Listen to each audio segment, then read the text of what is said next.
pacaran, apa itu? Nah, 30 ini kok yang malas kau ulang nanti. Coba kita lihat apa ada apa di dalam. Nah, pasti kita lebih cepat.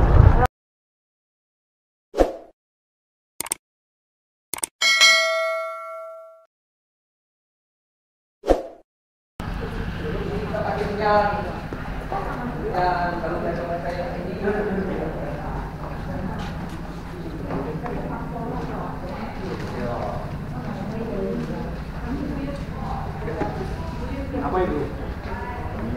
Nah, kau cerita lagi sejarah kasih bapak dengan. Bu, duduk bu, silakan bu, duduk bu. Ini Pak, ini sudah cerita sejarah bu. Legendaris. Sejarahnya.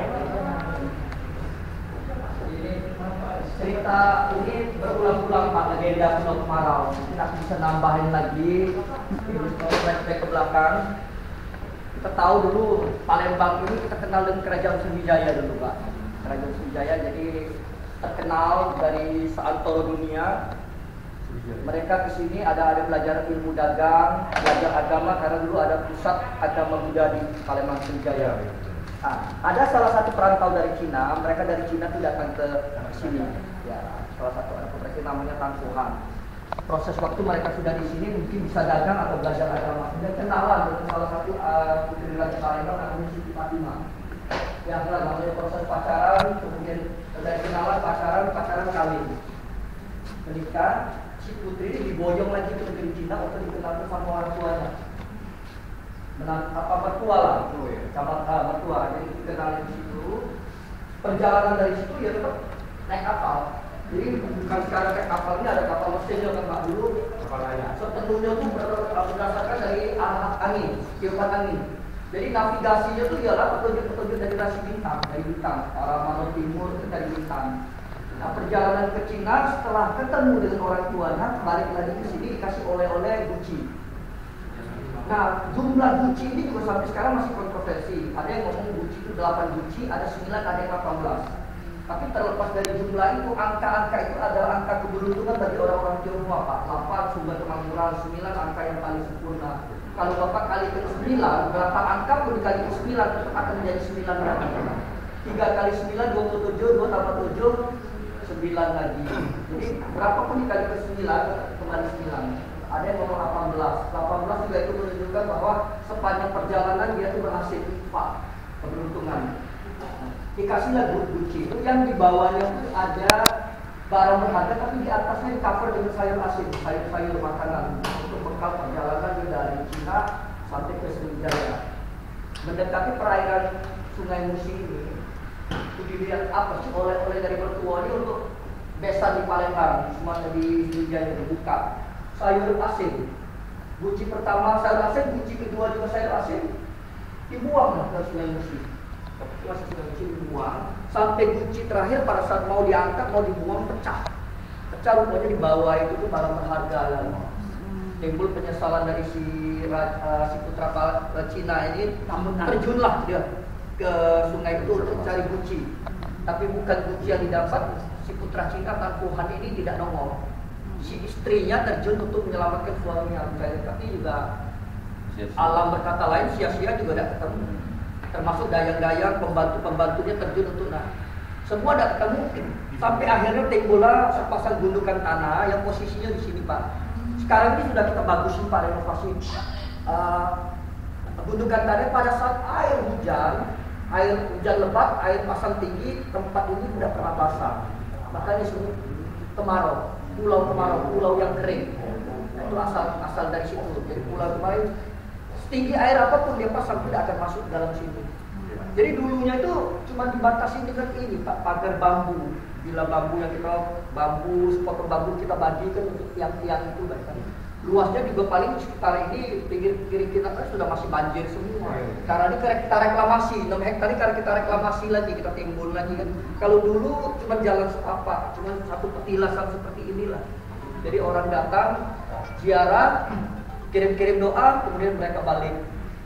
Nah raminya di Pulau Kemarau ini ialah Cap Gome, hari ke-13 setelah Imlek. Kalau di tempat lain hari ke-15. Jadi kalau kita tahu di daerah lain seperti Singkawang itu rame kan Pak, tapi dia tatung. Kalau kita Palembang inilah keramat Siti Fatimah. Ritualnya jam 12 malam. Kita di depan altar Siti Fatimah ini kita ada potong kambing semua hitam, kurban di sini. Kemudian nanti ada dilanjutkan dengan prosesi ibadah cara Buddhis. Tapi di sini semua yang kami sajikan adalah semua adatnya adalah kearifan lokal, unsurnya tuh tidak ada barang-barang yang haram. Jadi di sini nanti kita bisa lihat nanti ada pisang mas, opak, nasi panggang, nasi kuning semua ada di sini. Ayam panggang, cara tradisi Palembang. Ritualnya juga kerenyan, Pak. Jadi kalau ada orang Tionghoa yang pengen pakai garu, kita juga siapkan 2 tempat sarana. Yang ada yang mau pakai kemenyan, monggo. Yang mau pakai garu, silakan. Jadi tergantung mereka. Nah, yang terkenal di sini banyak orang yang ini percaya atau tidak percaya, mereka mengukur rezeki, Pak. Nah, ini aneh tapi nyata. Satu batang kayu ini kita mengukur panjangnya bentangan kita, Pak. Dari ujung ke ujung. Tapi setelah kita ini nanti kita nggak tahu karet ini akan bergeser lebih panjang dari atau lebih pendek sesuai permintaan kita.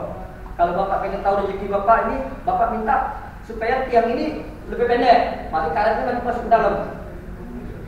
Kalau Bapak ngomong, aku mau karet ini lebih panjang dari jari tangan, dari bentangan aku, dia karet ini akan buka keluar. Tak percaya nanti boleh kita coba nanti. Kita pengen mengukur rezeki kita, Pak.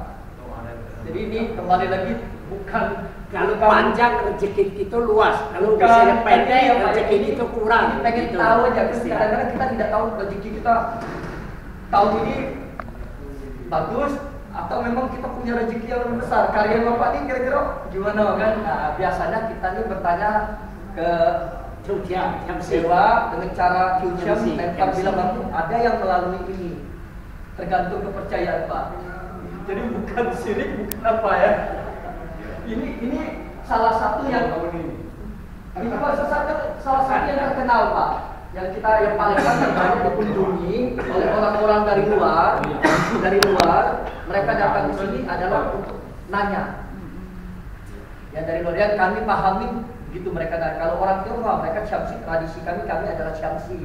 Selalu kami tanya rezeki, makanya kami tunjuk fasilitas di sini. Kalau mereka pengen coba kan, pengen nanya kepada ini kan, cuma sekedar ini aja, pengen tahu aja mereka mengukur. Nah, kalau kami Tionghoa itu ada Syamsi. Karena mereka tadi ngomong tuh ngapok itu saya asin dulu. Sebab dulu perjalanan tuh semua banyak baca laut. Jadi dia tuh atasnya saya asin, di bawah tuh harta menutupi perahu